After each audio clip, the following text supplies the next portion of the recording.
I need a nap. That one was a rugged Big Ten fight, that's for sure. And give Penn State a lot of credit. I have a lot of respect for them. As I said going into the game, Pat's team always play exceptionally hard, and I thought they really tried to attack us off the bounce, put us in some really difficult position, got us in foul trouble. And we did not attack the press very well, and that's my fault. I should have had our guys better prepared for that. But give our guys a lot of credit. I thought they made gutsy plays and finished the game, like we needed to.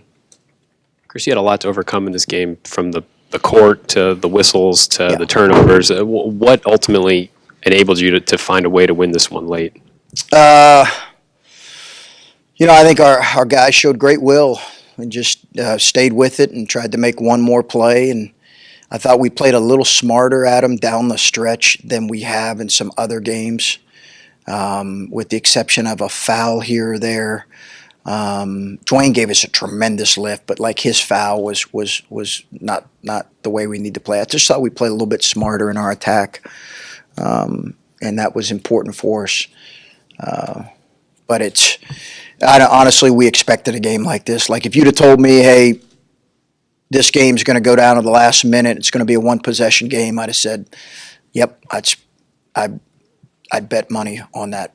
Are those things that you can build on as a little bit of success here in a couple of games, and you've had to tough out some wins? Are those things, the turnovers are still an issue and things like that, but can you build on things like that you're finding some toughness late in games like this? I hope so. I hope so. I think it was a good team effort with a lot of guys making contributions when Caleb was in and out because of foul trouble, and when it was hard to get him the ball, when they were shoving two or three guys at him in a post trap situation.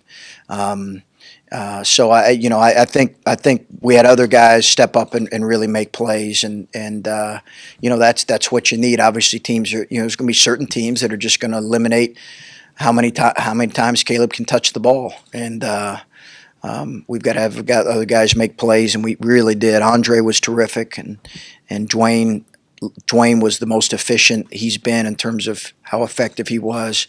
Luther gave us a lift. I thought CJ made some critical plays there too, and Keyshawn.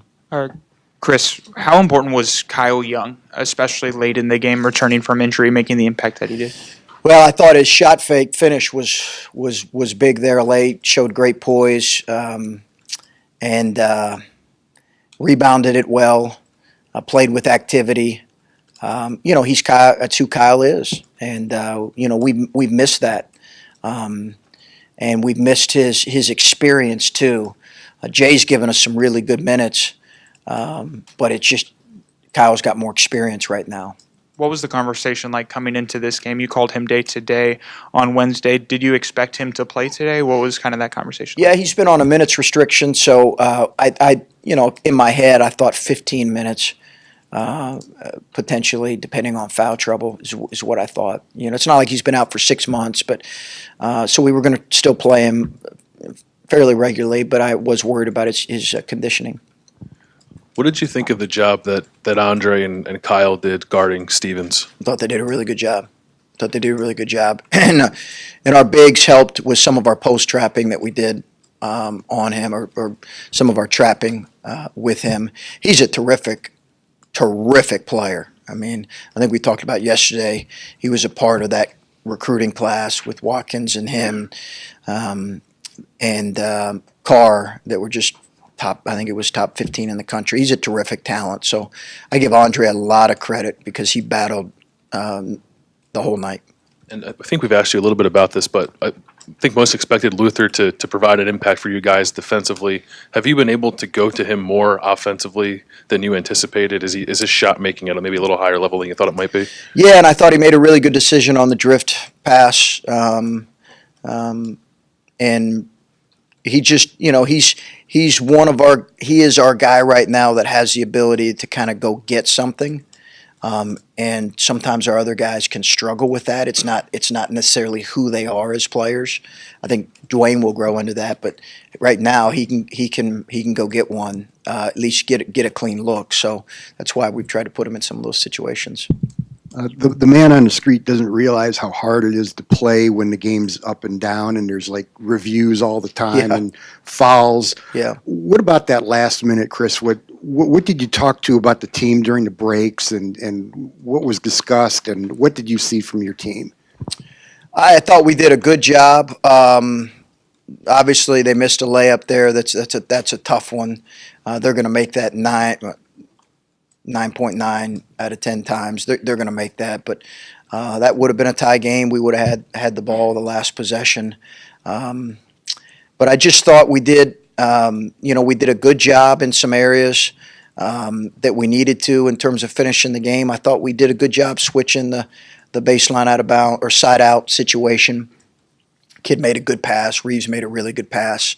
I think Reeves is the best defender I've ever coached against. He's that gifted with his ability to anticipate things, and he's like a rover out there all the time. He is just the best perimeter defender I've ever coached against. He's fantastic. But I felt like we did a good job on the switch. They just threw it over. Stevens got it, but clearly did not get it off. I just watched it. It was clear that it was still in his hands. Perhaps we need a little more home cooking on the shot clock next time. But leave that up to another day. You mentioned not being surprised at coming down to a single possession, but you guys were up 15 in the first half, up 9 in the second. When you're in talking to the guys in those situations and knowing that these games have gone the way they have in the past, what do you tell them? Do you caution them that this gets close? Do you try and encourage them to? I just think you try to stay in the moment, and you try to stay in the moment as much as possible and stay poised and try to not get frustrated. I thought last year against these guys here, we got frustrated, really frustrated, and it led to in last year's group was tremendous with the lead. Like we didn't lose too many leads, a time or two, but we were really good with leads. But I thought last year they jumped us here and we got frustrated, and it snowballed, particularly in the second half, and I think it got to 13. We knew they were going to keep coming. They have a great way about them in terms of how they fight as a team. We anticipated this was going to be a very difficult matchup. At no point did I think we were going to run away with this thing with a 13 or 15-point lead. I would have rathered that, but I don't think any of us. We just tried to stay in the moment. We made some mistakes.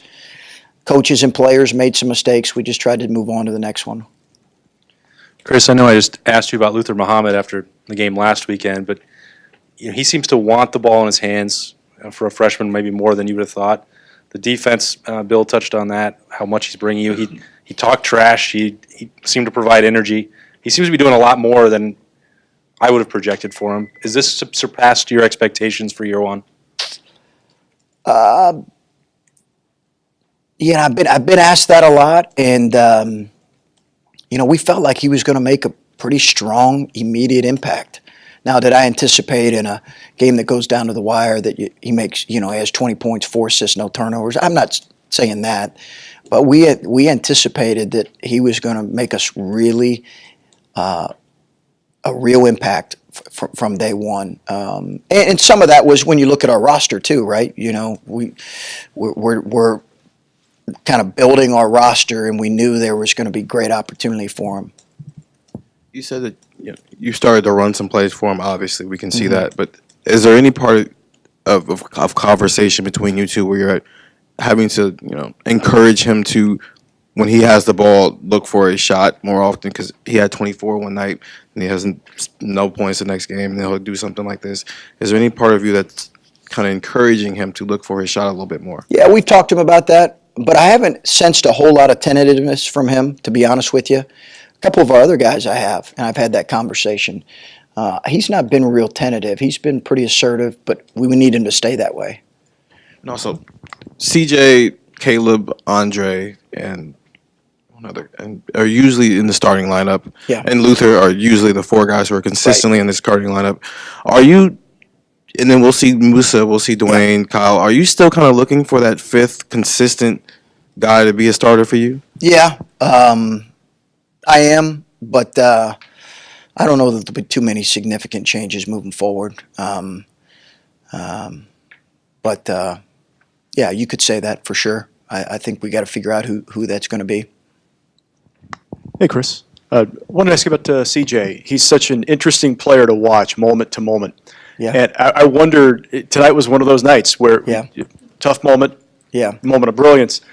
How do you as a head coach manage a player with his kind of experience and having games like that?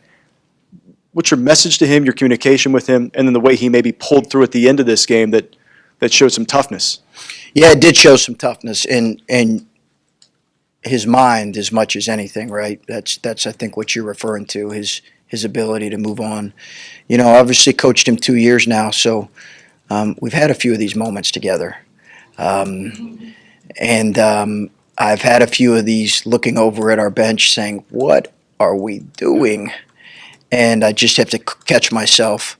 And because that's kind of who he is, we want to eliminate some of those moments where it's frustrating, but he can be a guy that can change a game with his ability to. He had a couple finishes tonight.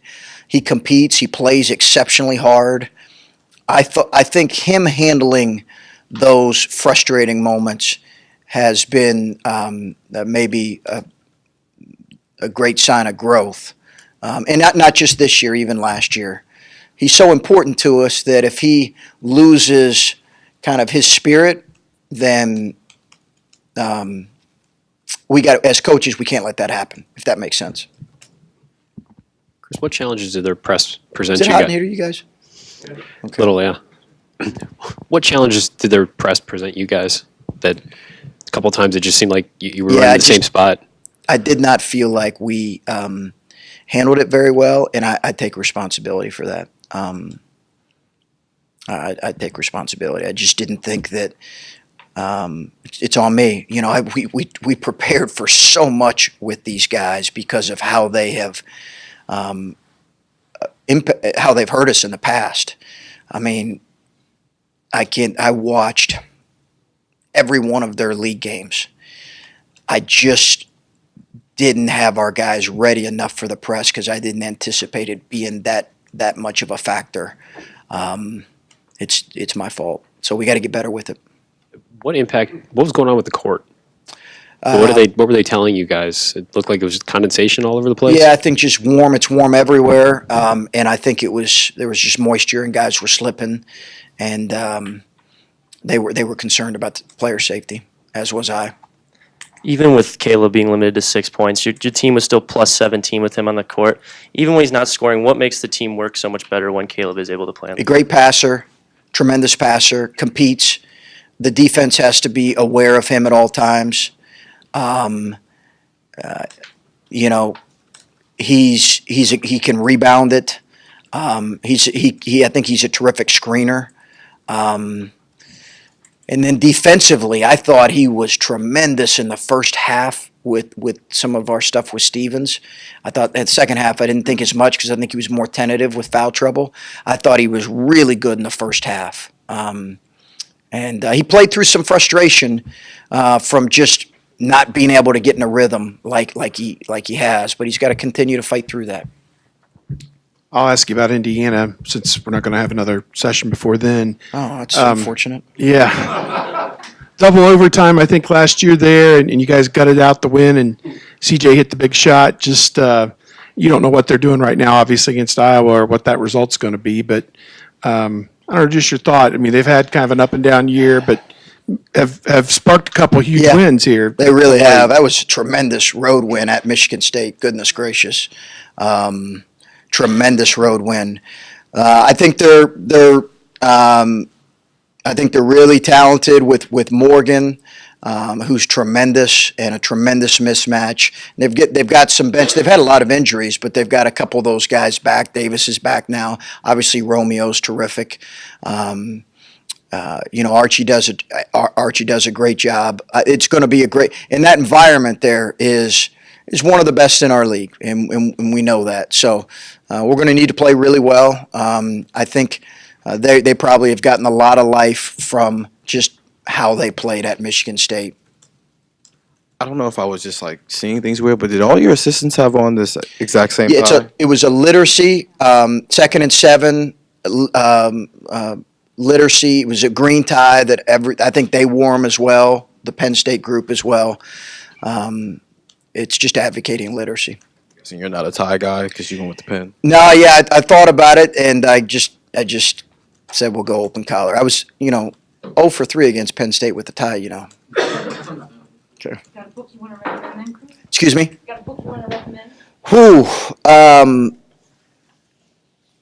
At some point I'll share with you my top 10 all-time favorite books. I am a reader. I enjoy reading. I'm reading the book biography on Belichick right now. It's a significant read. It's interesting. But I do have some favorites. I'd have to think about what they all are, but I do have some favorites.